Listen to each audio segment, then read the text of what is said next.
Nearly 2,000 years ago, the citizens of Rome witnessed a marvel.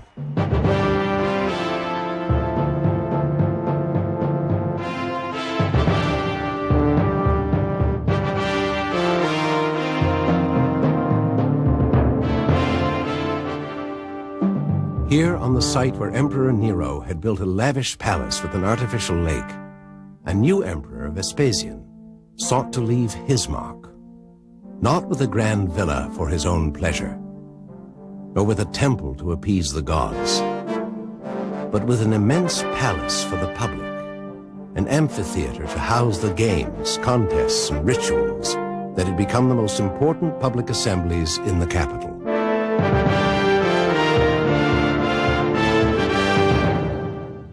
Vespasian knew the value of public relations.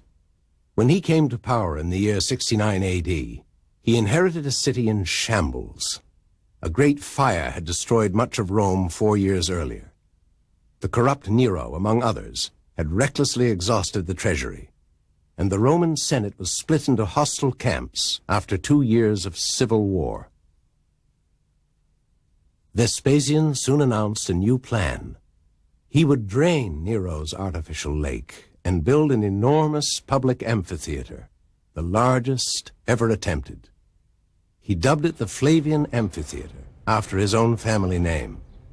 Later generations came to call it the Colosseum, reflecting its colossal proportions. In its sheer size and engineering, it was the most ambitious building ever attempted in the ancient world.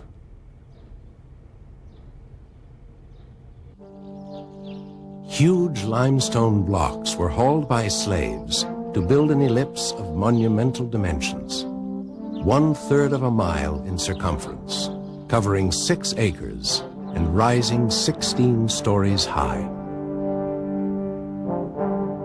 Arches and piers were built first, and then lateral walls were filled in with lighter volcanic rock called pumice.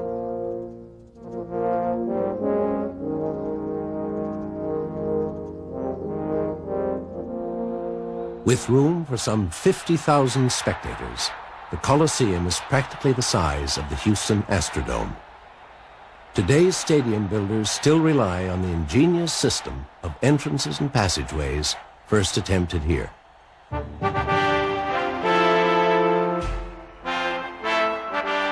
"80 arches run along the ground level, forming 76 numbered entrances. Patrons held tickets stamped with their entrance number and could find their seats so efficiently that the entire structure could be filled in less than 10 minutes. Once inside, the place of honor was a marble grandstand where the emperor sat with his entourage, including Vestal virgins. Above sat private citizens. Higher still sat foreign visitors and slaves. And finally, on wooden bleachers, women and the poor. Even in the public games, class and status were the organizing principles. But why such an impressive building for sports? In early Roman times, public games, called circuses, were held only on sacred days to appease the gods of the city. But by the time of Jesus, tournaments, wild beast hunts, and chariot races had become an obsession with Romans. Any emperor worth his salt had listened to the historian Juvenal's admonition. Only 2 things does a Roman citizen worry about these days: panem et circenses, bread and the big match. Vespasian's showpiece would take less than 10 years to complete. And though he would not live to see the finished work, it remains the enduring symbol of an entire civilization. Romans had already proved to be the finest engineers the world had seen, perfecters of the arch, the dome, builders of roads, aqueducts, bridges, and baths. While Roman aesthetics were borrowed wholesale from the Greeks, their technology was profoundly original. Nearby in the Pantheon, a massive concrete dome seems to float effortlessly in space. So large a ring of cast concrete, pierced by a single shaft of light, would not be attempted again until the 20th century.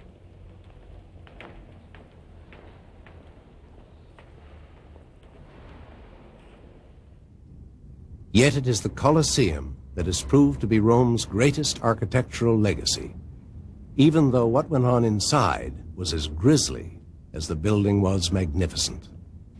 Spectators surrounded a central arena where sand was spread to soak up the blood that was spilled in the ritual games. On the inaugural day in the year 80, the new Emperor Titus, Vespasian's son, opened the amphitheater with a ghoulish wild beast hunt. In one day, some 5,000 animals were put to death. The gory rites of celebration could last more than 3 months. Exotic beasts from the far reaches of the empire were kept below floor level in cells still visible today. The animals were then lifted directly to the arena level on elevators, where they met the spears of the hunters. At times, the arena was deliberately flooded by shutting off the drainage gutters. The stadium became a small sea for the staging of mock naval battles. But the gladiators were the highlight in the Colosseum. Slaves, criminals, and the lowest ranks of Roman men, and even some women who had been specially trained, then turned out for a public battle. Hail Caesar! We who are about to die salute you! The bravery or cowardice of the gladiator was cheered or jeered by the crowd, who voted with their hands on the fate of the vanquished. According to some historians, thumbs up or a wave of the handkerchief meant that the gladiator lived or even became a free man. Thumbs down, and the defeated warrior met a swift death. For 325 years, the Colosseum witnessed ever more gruesome displays, and may even have been the site for the martyrdom of persecuted Christians. Finally, in 404 AD, all public sacrifices in Rome were banned by the Christian emperors in power, and the Colosseum, damaged by earthquakes and lightning, fell into ruin.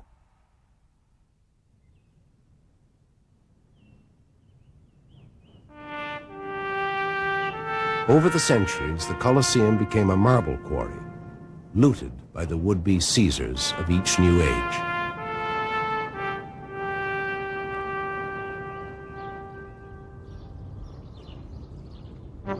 But the triumph of its engineering has kept it standing, a haunting symbol of the Roman Empire at its most exalted and its most depraved. Centuries after its completion, an English monk, the Venerable Bede, would prophesy, "While stands the Colosseum, Rome shall stand. When falls the Colosseum, Rome shall fall. And when Rome falls, the world